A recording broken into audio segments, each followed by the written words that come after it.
British साम्राज्य के बारे में एक बात प्रसिद्ध थी कि उनके साम्राज्य में कभी भी सूर्यास्त नहीं होता। ऐसे शक्तिशाली अंग्रेजी शासन के खिलाफ भारत देश में हजारों ही नहीं लाखों की संख्या में शहीदों ने अपने प्राणों का बलिदान दिया। हमारे क्षेत्र में भी विजराहगढ़, मुरवाड़ा, बिलहरी एवं सिलमनाबाद में सैकड़ों की संख्या में क्रांतिकारियों ने अपने प्राण उत्सर्ग किए। आज उन क्रांतिकारियों को जिनका कहीं पर भी कोई जिक्र नहीं आया, ऐसे गुमनाम क्रांतिकारियों को आज हम याद करने जा रहे हैं। शहीदों की चिताओं पर लगेंगे हर बरस मेले, वतन पर मरने वालों का यही बाकी निशा होगा। 18वीं सदी आते आते संपूर्ण भारतवर्ष में अंग्रेजों का शासन स्थापित हो गया था। जहाँ पर देसी राजा महाराजा भी थे, वह भी अंग्रेजों की कृपा पर ही निर्भर थे। राज्य का दायित्व मुख्य तौर पर अंग्रेजों द्वारा नियुक्त अधिकारी संभालते थे। भारतवर्ष की प्रजा भी इस अंग्रेजी शासन से परेशान थी। अंग्रेजी सेना के देसी सिपाहियों के मन में भी अंग्रेजी शासन के प्रति गुस्सा था। यह गुस्सा मेरठ में एक क्रांति के रूप में सर्वप्रथम प्रस्फुटित हुआ। मेरठ में अंग्रेजों की देसी सेना के सिपाही मंगल पांडे ने सर्वप्रथम अंग्रेजों के विरुद्ध बगावत का बिगुल बजाया और परेड के दौरान उसने अंग्रेज अधिकारी के आदेश को न मानते हुए उस पर हमला किया। बाद में मंगल पांडे को गिरफ्तार कर उसे फांसी की सज़ा दे दी गई। इस तरह से शहीद मंगल पांडे भारत की क्रांति के पहले शहीद हुए। मेरठ के सिपाहियों ने विद्रोह करते हुए वहाँ के अंग्रेज अफसरों को उनके पदों से हटा दिया और वहाँ पर छावनी एवं शस्त्रागार पर कब्जा करते हुए उन्होंने दिल्ली की ओर कूच किया। दिल्ली पहुंचकर दिल्ली के बादशाह बहादुर शाह जफ़र को उन्होंने क्रांति का नेता बनने हेतु तैयार किया और इस प्रकार से अंतिम मुगल सम्राट बहादुर शाह जफ़र को भारत का सम्राट घोषित कर दिया गया। जब क्रांति का यह समाचार मध्य भारत में स्थित छोटी सी रियासत विजराहगढ़ पर पहुंचा, तब विजराहगढ़ में राजा सरजू प्रसाद जी गद्दी पर थे। उस समय उनकी उम्र मात्र 16 से 17 वर्ष की थी। उन्होंने इस क्रांति का अभिवादन करते हुए तोपें दागकर विजराहगढ़ राज्य को भी अंग्रेज़ों से स्वतंत्र घोषित किया। उस समय विजराहगढ़ में अंग्रेज़ों की ओर से तहसीलदार मीर साबित अली शासन को संभालता था। वह राज्य परिवार पर तरह तरह से दबाव बनाकर रखता था।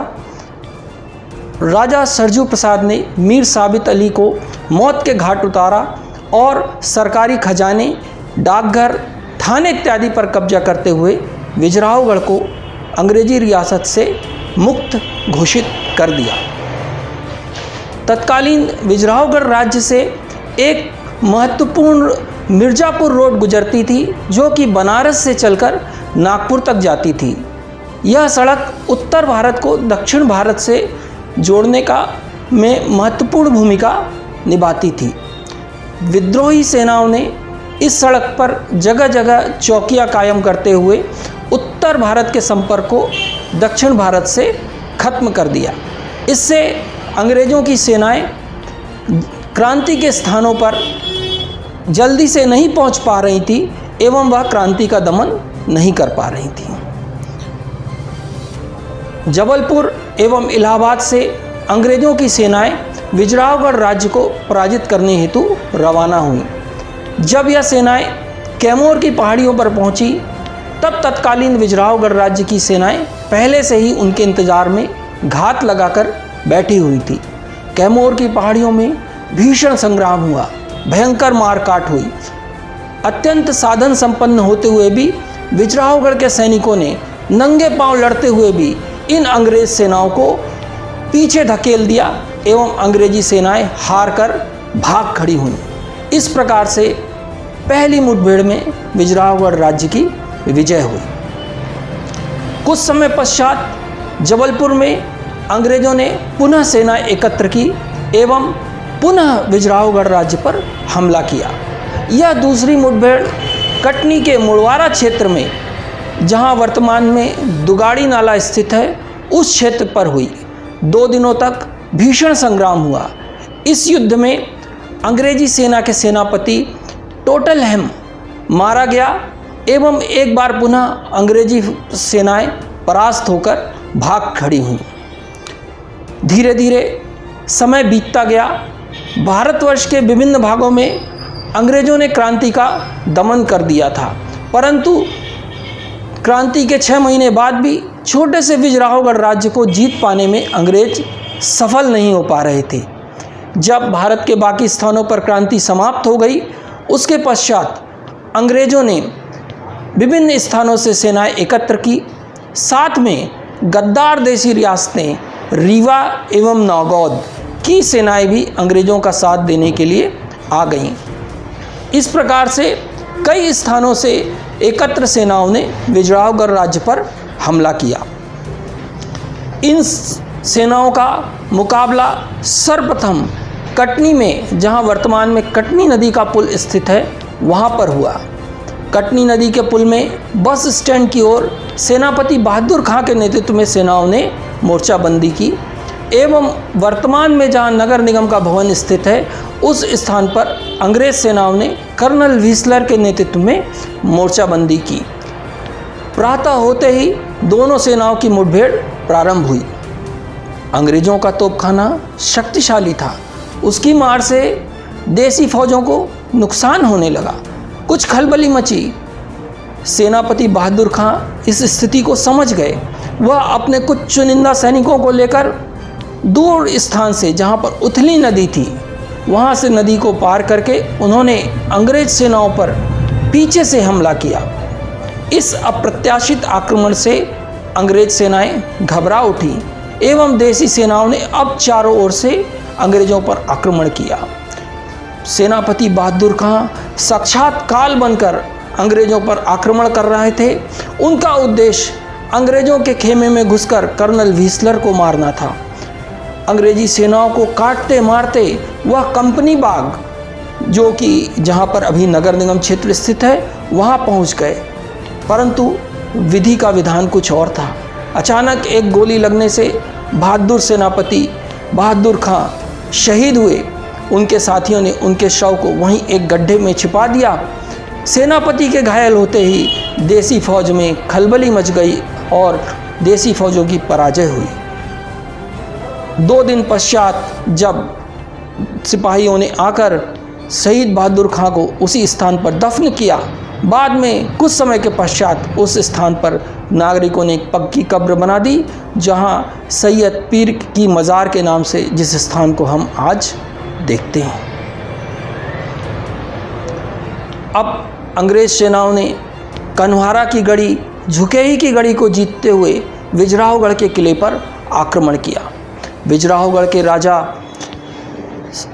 अत्यंत बहादुरी से इन सेनाओं का मुकाबला कर रहे थे।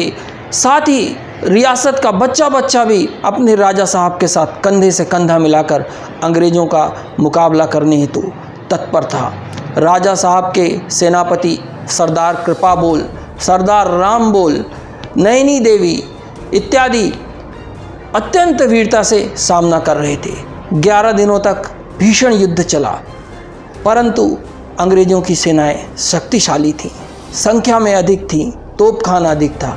धीरे धीरे राजा साहब के एक एक सरदार शहीद होते गए।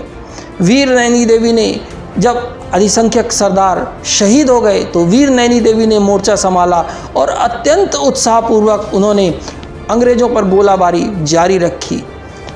धीरे धीरे देसी सिपाही कम होते गए। वीर नैनी देवी के ऊपर भी एक गोला गिरा और वह भी शहीद हुई। जब बचे हुए सरदारों ने यह पाया कि अब युद्ध में विजय मुश्किल है, तब राजा साहब एवं उनके परिवार को लेकर वह कैमूर की पहाड़ियों की ओर निकल गए। इस प्रकार 11 दिन के भीषण संग्राम के बाद विजयराघवगढ़ के किले का पतन हुआ। राजा साहब अपना राज्य तो हार गए थे, परंतु उन्होंने अपना हौसला नहीं खोया था। वह एक फ़कीर के रूप में जंगलों में, कंदराओं में भटकते रहे। यहाँ से निकलकर वह रानी अवंतीबाई के पास गए, उनके साथ उन्होंने युद्ध किया और अनेक स्थानों पर घूमते हुए वह गुरिल्ला युद्ध को जारी रखे हुए थे।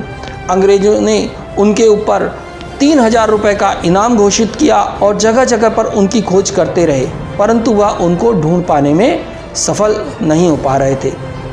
काफ़ी समय के बाद 1863 में अंग्रेज़ों ने राजा साहब को गिरफ्तार किया और उन पर मुकदमा चलाकर उनको काले पानी की सज़ा दी गई। परंतु काले पानी के लिए ले जाते समय वाराणसी में राजा साहब ने एक संतरी से कटार छीनकर अपने सीने पे घोंप लिया।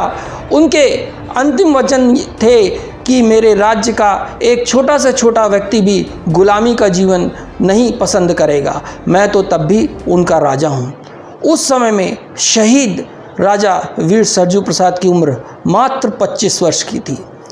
साथियों, ऐसे बिरले ही उदाहरण मिलते हैं जब इतनी कम उम्र में एक वीर ने इतने लंबे समय तक इतनी बहादुर सेनाओं का, बड़ी सेनाओं का सामना किया हो और लंबे समय तक क्रांति का नेतृत्व प्रदान किया हो। आज हम अमर शहीद राजा सरजू प्रसाद और उनके साथियों को श्रद्धांजलि अर्पित करते हैं। शहीदों की चिताओं पर लगेंगे हर बरस मेले, वतन पर मरने वालों का यही बाकी निशान।